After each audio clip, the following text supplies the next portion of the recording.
It's taken us about 15 minutes to get from angels appearing to Joseph to a baby being born in Bethlehem, but it would have been at least 9 months or so for Joseph and Mary.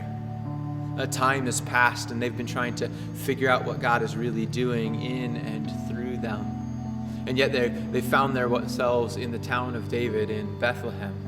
And the Magi are on their way, and the stars have appeared in the sky, and shepherds are going to be making their way soon to come and worship baby Jesus. And yet what they find is they've arrived, and there's not a room for them to stay in. There's no guest room available for them, and Mary's beginning to feel labor pains.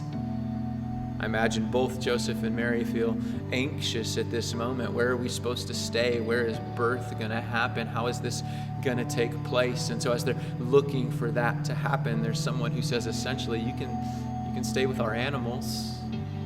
You can stay where we feed them.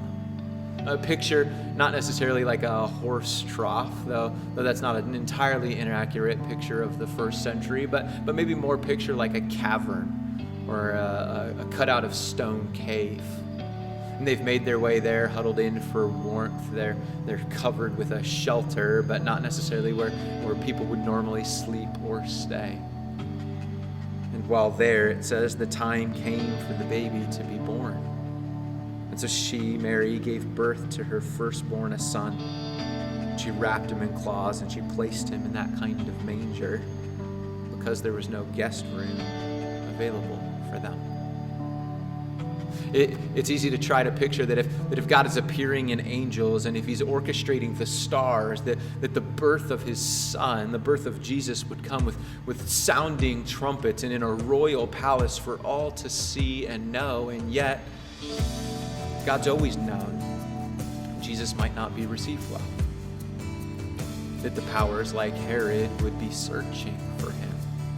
We'll see Joseph and Mary have to flee because of that. The first couple of years of Jesus' life, they're kind of on the run as Herod tries to track them down.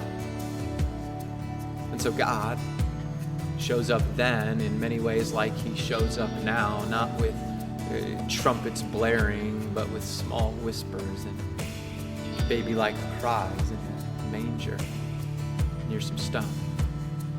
And it's not a palace filled with celebrated songs and cakes, gifts. It's some wise men, and some shepherds, and some parents who have had unique experiences with God and recognize that the Savior's come to earth. What we'll see then is Jesus is going to live a life that are continued stories of unique experiences with God, telling us about the Savior he is that's come to earth. That he's not just a baby. He's not just a man. He's God in flesh. One more station as you drive under the portico before you leave, where we'd love to talk to you about what it means for God to have come into the world. One last station and an invitation for you to join us for a future experience. Why don't you make your way to that last station?